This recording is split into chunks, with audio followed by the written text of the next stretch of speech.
Kementerian Wilayah Persekutuan. Terima kasih, Datuk Ahli Petua. Ia ada 3 isu yang dibawa oleh, pertamanya adalah Ahli Yang Berhormat Senator Datuk Lim Peh Hen yang menyentuh mengenai isu mengenai parti atau warga asing yang membanjiri Kuala Lumpur.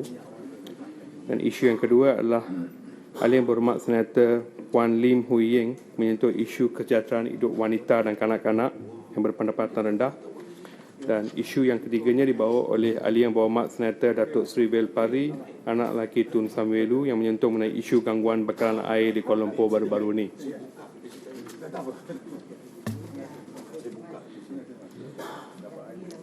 Untuk Ahli Yang Berhormat Senator Datuk Lim Peh Hen yang telah menyentuh isu mengenai parti ataupun warga asing yang memanjiri Kuala Lumpur, saya ingin menjawab secara ringkas.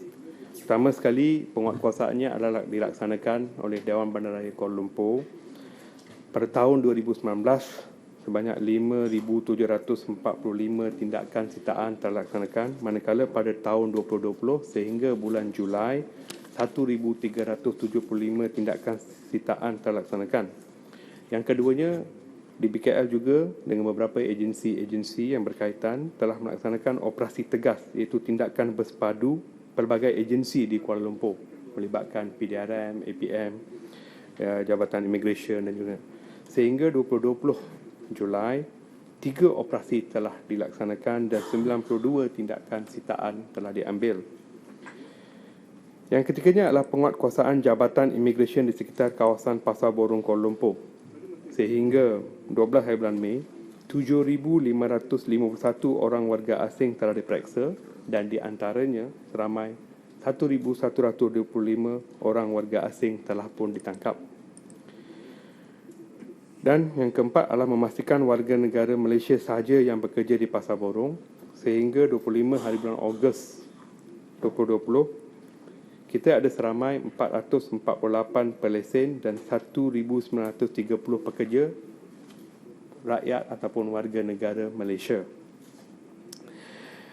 Pada masa yang sama, saya ingin juga menyentuh mengenai isu penjaja di Sri Petaling ataupun Petaling Street yang sering kali dibawa dan pada baru-baru ini yang terdapat juga dalam surat khabar. Dan kita mendapati daripada sejumlah 750 lesen penjaja yang ada, dan kita mendapati ramai juga di antara warga asing yang dulunya menjaja tetapi sekarang mereka tidak menjaja ataupun tidak membuka perniagaan mereka. Maka di BKL telah pun mengenal pasti dan juga telah menjalankan siasatan dan juga pantauan dan juga mendapati hampir 174 petak tidak berniaga agak lama dan tindakan untuk menarik balik lesen tersebut akan diambil. Pada masa ini di Sri Petaling ini kita mendapati di antara pecahan lesen diberikan, masyarakat Melayu adalah seramai 2.8%, masyarakat India 0.53%, lain-lain 0.4% dan masyarakat Cina adalah 96.26%. Tidak ada satu pun diberikan kepada warga asing dari segi lesennya, melainkan pelesen menyewakan kepada warga asing. Beralih pula kepada isu yang kedua, iaitu isu yang dibawa oleh Ahli Yang Berhormat Senator Puan Lim Hui Ying yang menyentuh mengenai isu mengenai kesejahteraan hidup wanita dan kanak-kanak dalam keluarga berpendapatan rendah ataupun B40 di Kuala Lumpur yang akibatnya kesan krisis COVID-19. Satu soalan yang bagus. Kementerian Wilayah Persekutuan KWP telah melaksanakan beberapa inisiatif untuk mengurangkan kesan krisis COVID-19 terhadap golongan miskin bandar dengan izin The Urban Poor, termasuk mereka daripada golongan wanita. Kita mengenal pasti 4 tindakan yang telah diambil oleh KWP. Pertamanya adalah program usahawan ketua isi rumah ukir untuk ibu tunggal. Pada tahun 2019, 25 wanita telah diberikan latihan di dalam bidang kecantikan, jahitan dan juga bakery. Manakala pada tahun 2020, di BKL telah mula memberikan beberapa premis unit kedai di bawah pengurusan di BKL dan akan diberikan juga kepada usahawan ibu tunggal yang dipilih untuk menjalankan operasi perniagaan. Yang keduanya ialah memberikan hak kepada wanita dalam pemilikan rumah wilayah prihatin, PPR ataupun PA. DBKL juga sedang mengkaji dan meneliti beberapa kaedah-kaedah tertentu bagi memastikan hak isteri terpelihara dengan memasukkan nama isteri dalam pemilikan. Ini untuk mengelakkan apabila berlaku penceraian dan juga sebagainya, rumah itu diberikan kepada suami. Maka kita nak pastikan bahawa hak kaum wanita itu harus jaga dan kita telah pun mengambil tindakan ini. Yang ketiganya adalah pelaksanaan program MY5, iaitu program seperti My Job, My School Bus, My Medic, My Grocer dan juga My Food. Dalam ini kita mendapati golongan miskin di 178 kawasan perumahan rendah dan sederhana rendah telah pun mendapat manfaat, dan kita sedang mengkaji bagaimana nak memperbanyakkan lagi kawasan-kawasan ini agar ianya dapat mencapai lebih ramai masyarakat yang betul-betul memerlukannya. Dan akhirnya adalah penyediaan tapak niaga. DBKL telah menyediakan sebanyak 1,122 tapak niaga untuk golongan muda berniaga, termasuk kaum wanita. Dan program usahawan ini kalau kita mendapati sehingga hari ini telah mendapat sambutan yang baik, iaitu sebanyak 1,785 permohonan dan terdapat 683 wanita yang memohon. Ini kali pertamanya kita mendapati bahawa terdapat begitu banyak permohonan daripada wanita, ataupun 38.6%. Maka DBKL mengambil keputusan tidak akan adakan sebarang kota, tetapi kita akan berikan mengikut kelayakan. Kalau semua 38.3% itu layak, maka kita akan berikan untuk memastikan bahawa hak wanita itu dipertahankan di Kementerian Belia Persekutuan, dan ianya akan menjadi satu contoh untuk ataupun yang lain untuk ikuti. Beralih kepada isu yang ketiga, isu yang dibawa oleh Yang Berhormat Senator Datuk Seri Wil Pari Tun Samuelu yang menyentuh mengenai isu gangguan bekalan air di Kuala Lumpur baru-baru ini. Isu yang dibawa ini adalah bertanyakan mengenai bekalan, tapi masalahnya terdapat dalam sumber, dan saya cuba menjawab secara yang terbaik mungkin. Pertama sekali, kita mendapati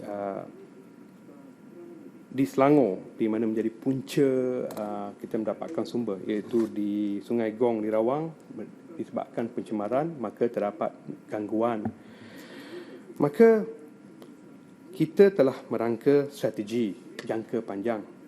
Pertama sekali adalah untuk merangka perundangan bagi tujuan mengurus dan mengawal selia sumber air di ketiga-tiga wilayah persekutuan. Perundangan yang ada pada masa ini adalah iaitu Waters Act 1920 ataupun Akta 418, dan akta ini adalah akta pra-merdeka ataupun begitu lama sekali yang tidak lagi relevan untuk dikuatkuasakan. Dan Akta 418 ini satu lagi ialah dia tidak menyeluruh dari segi tafsiran, pengurusan maupun penguatkuasaan. Oleh yang demikian, Kementerian Belia Persekutuan di bawah kerajaan yang prihatin ini sebagai merangka satu strategi jangka panjang, kita telah bercadang untuk mengubah satu rang undang-undang baru untuk memastikan air sumber di wilayah persekutuan ini dikendalikan oleh Kementerian Belia Persekutuan. Cadangannya ialah untuk merangka perancangan jangka panjang untuk pastikan bahawa urusan pembekalan air di Kuala Lumpur, Putrajaya setelah tamatnya perjanjian air konsesi yang sedia ada, iaitu pada tahun 2034, maka cadangannya adalah untuk penggunaan sepenuhnya sumber air yang sedia ada seperti air tasik, air sungai, lombong, air bawah tanah, termasuk juga dengan penggunaan teknologi baru dan yang terkini untuk meningkatkan kualiti air dan seterusnya dijadikan sebagai sumber bekalan air alternatif. Pada masa yang sama, KWP juga ingin mengkaji kemungkinan untuk menawarkan sumber air tersebut sebagai konsesi air mentah kepada pihak operator yang sedia ada ataupun operator yang baru. Dan yang ketiganya adalah untuk mengkaji kemungkinan untuk mewujudkan sistem pembekalan air yang tersendiri yang melibatkan penubuhan suatu perbadanan pengurusan air bagi wilayah persekutuan. Pada masa ini, Kuala Lumpur memerlukan hampir 70 million liter per day untuk kegunaan Kuala Lumpur. Dan kita mendapati di mana kita mendapat air bawah tanah yang kita ada boleh mendapat maksimum sebanyak 15 million liter per day.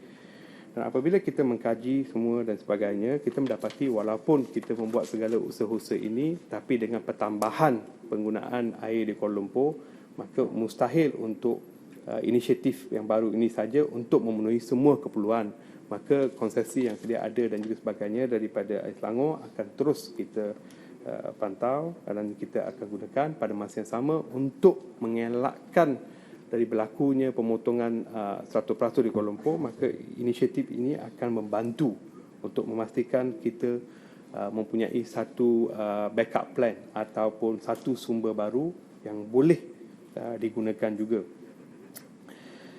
Yang Berhormat Senator Datuk Seri Pari, seperti saya katakan tadi, yang air ini peringkat kepada dua. Satu adalah adalah sumber, di mana daripada sungai dan juga sebagainya. Yang keduanya adalah dari segi bekalan ataupun edaran ataupun pembekalan. Dan pada masa ini, pembekalan ini adalah di bawah kasar Kementerian Alam Sekitar dan Air.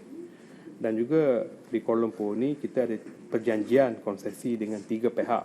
Satu adalah dengan Kerajaan Selangor, yang keduanya adalah dengan Kerajaan Persekutuan, pada masa itu adalah KETA ataupun seterusnya CATS, iaitu Tenaga Hijau dan Air.